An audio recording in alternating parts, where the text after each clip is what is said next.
یہ میری بیوی کو تحفہ آیا ہے، علی کی بیٹی کو، محمد کی نواسی کو صلی اللہ علیہ وسلم، اس کا کیا کرنا ہے؟ صحابہ نے کہا کرنا کیا ہے؟ یہ پوچھنے والی کون سی بات ہے؟ یہ پریشانی والی کون سی بات ہے؟ تحفہ ام کلثوم نے بھیجا کیسر کی بیوی کو، تو اس نے تحفہ اس کو بھیجا ہے، آپ کو تو نہیں ملا جو آپ اس کو بیت المال میں جمع کروائیں؟ وہ ہمارے ذمہ نہیں ہے۔ ایک بادشاہ کی بیوی نے مسلمانوں کے امیر کی بیوی کو تحفہ بھیجا ہے، اس لیے یہ ام کلثوم کا حق ہے۔ تمام صحابہ رحمت کائنات محمد رسول اللہ صلی اللہ علیہ وسلم کے غلام، جن کے منہ سے حق اور سچ نکلتا ہے، آپ کو کوئی حق نہیں، اس کو آپ کے اپنے پاس رکھیں۔ فاروق اعظم نے مشورہ سنا، لیکن ارشاد فرمایا کہ دیکھو جو ہمارا سفیر گیا تھا، بات اپنے ذہن میں رکھیں اور پھر ساری تاریخ کا مطالعہ کر کے مجھے کوئی ایک شخص لا کے ایسا بتائیں، کوئی ایک شخص، آدم سے لے کر اب تک تختہ عرش پہ کوئی حکمران ایسا نہیں جیسی حکمرانی فاروق اعظم نے کی ہے۔ اسی لیے اللہ کے نبی نے کہا میرے بعد ان کی پیروی ہو۔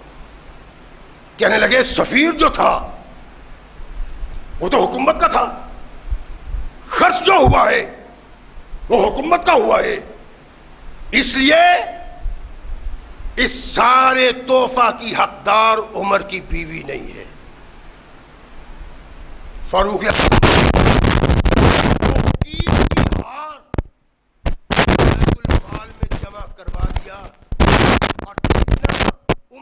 کلثوم کی قیمت لگی ہوئی تھی تحائف پہ، اتنی قیمت ام کلثوم کو دے کے کہا کہ یہ لو اپنے خامد کو جہنم کی آگ سے بچا لو۔ ہے کوئی ایسا انسان؟ اور تمہارے پاکستان کا ایک وزیر اعظم تھا گیلانی، اور دیوان کی بیوی نے اس کو ہار دیا پاکستانی قوم کے لیے، تو اس نے چپ کر کے چھپا کے اپنے گھر میں رکھ لیا، دیا قوم کے لیے۔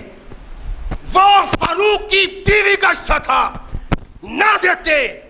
عدل کہتا ہے، انصاف کہتا ہے، حق کہتا ہے، صحابہ کہتے ہیں ام کلثوم کا حق ہے، جس کے اس کے دل میں اتنا خوف ہے کہیں اس کی بنا پہ سفیر مسلمانوں کا، خچ مسلمانوں کا، عمر نے اپنی بیوی کو تحفہ مکمل کا مکمل دے دیا۔ جہنم کی آگ سے بچنے کے لیے اپنی بیوی کو کہا یہ تیرے لیے کافی ہے، ہار میں بیت المال میں جمع کر دوں گا۔ کائنات میں کوئی ایسا انسان؟ سبب کیا تھا اس کا؟ اتنا خوف، احتساب اپنا کہ کوئی کائنات میں اتنا احتساب نہیں کر سکتا سوائے انبیاء کی ذات کے، جیسا فاروق نے اپنا احتساب۔ اور ارشاد فرمایا تھے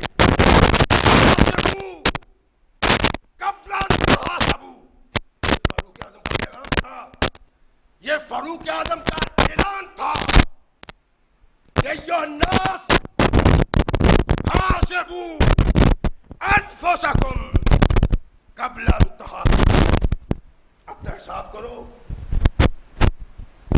اپنے اندر کی طرف دیکھو، خود کو ٹٹولو کہ تم کس مقام پہ ہو، اپنا حساب کر لو قبل ان تحاسبوا، اس سے پہلے کہ قیامت کو تمہیں اللہ کے حضور کھڑا ہو کے حساب دینا پڑے، اور پھر شرمندگی کے علاوہ کچھ تمہارے پلے نہیں ہوگا۔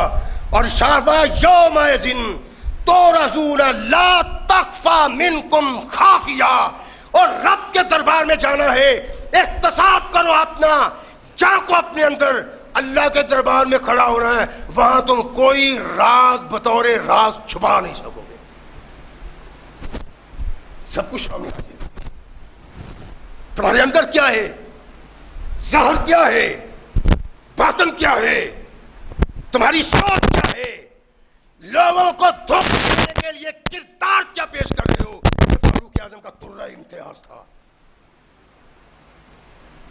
کیسا احتساب ہے؟ دونوں بیٹے ایک لشکر کے ساتھ عراق میں گئے، عبداللہ اور عبیداللہ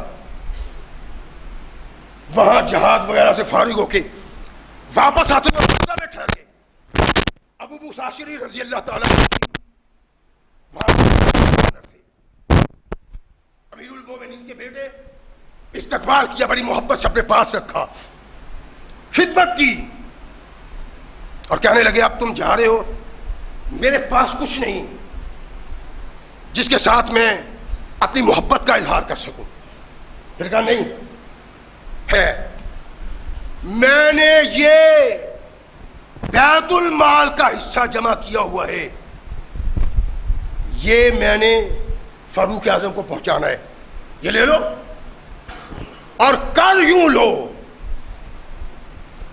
اور وہ انسان اقتدو من بعدی جس کے متعلق محمد رسول نے کہا ایک سبب تھا اس کا, کوئی کائنات میں دوسرا انسان نہیں جس کو فاروق کے سامنے لا کے اس کا تجزیہ کیا جائے. کوئی انسان انبیاء اور رسول اللہ کے بعد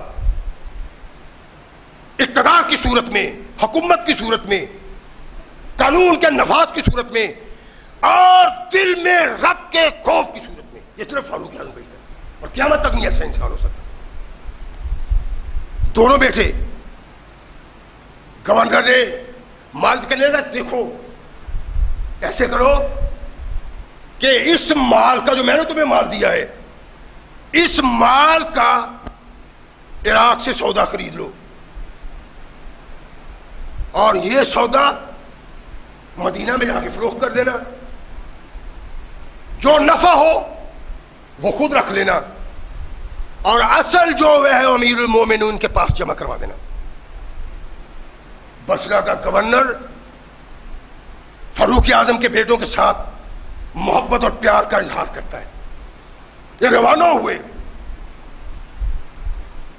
آئے,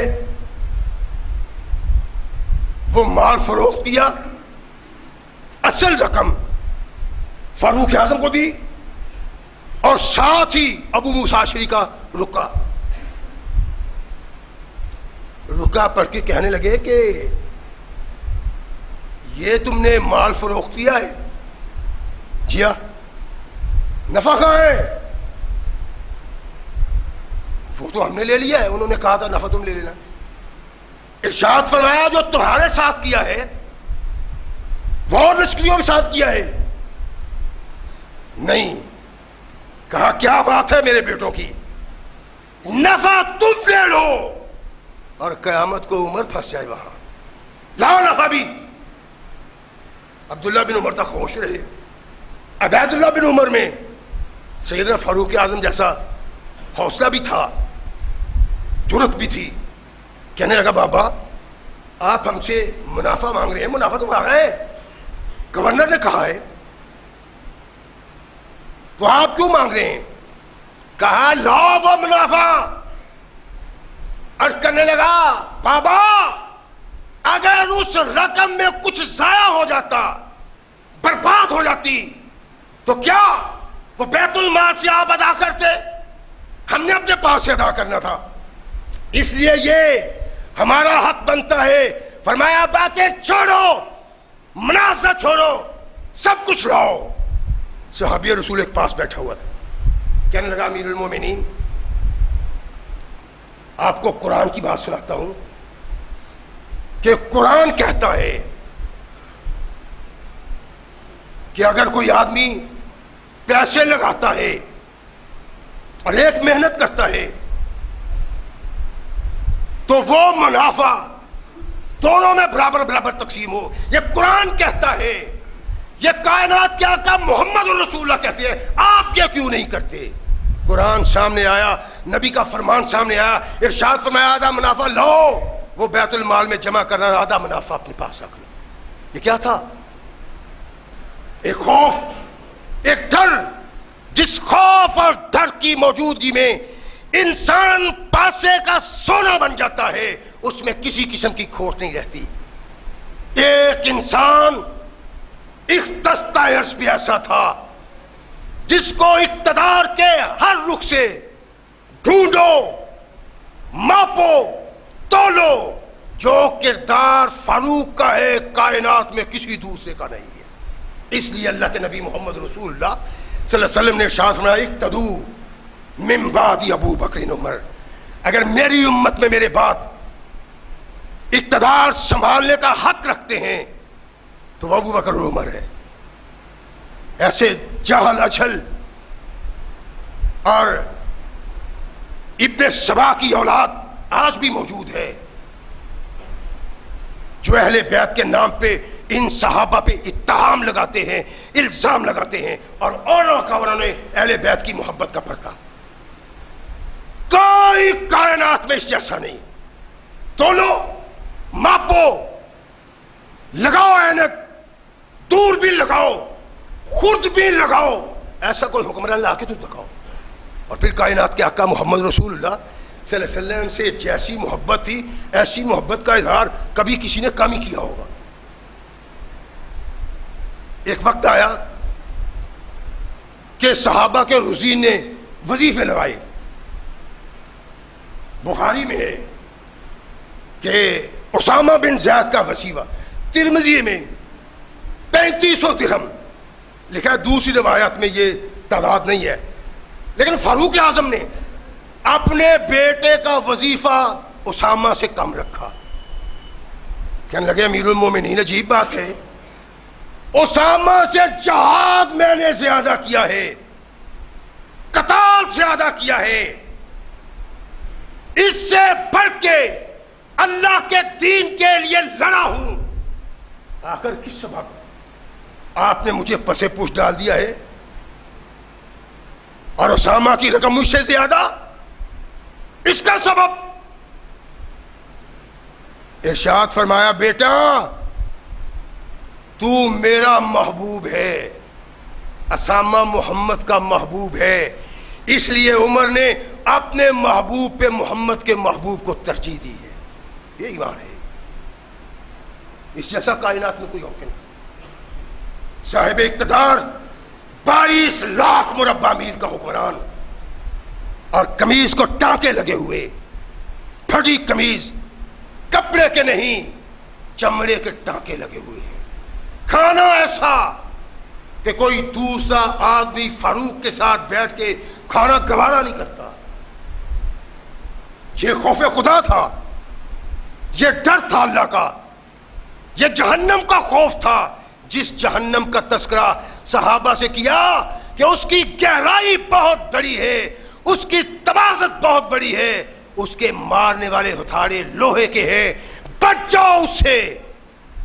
اور اس سے بچنے کا سبب، اس سے بچنے کا راستہ ایک ہی راستہ تھا کہ محمد رسول اللہ صلی اللہ علیہ وسلم کی سنت کے مطابق زندگی بسر کی جائے، جس طرح کائنات کے آقا محمد رسول اللہ صلی اللہ علیہ وسلم نے کیا۔ راتوں کی تاریکی میں گلیوں میں چلنے پھرنے والا،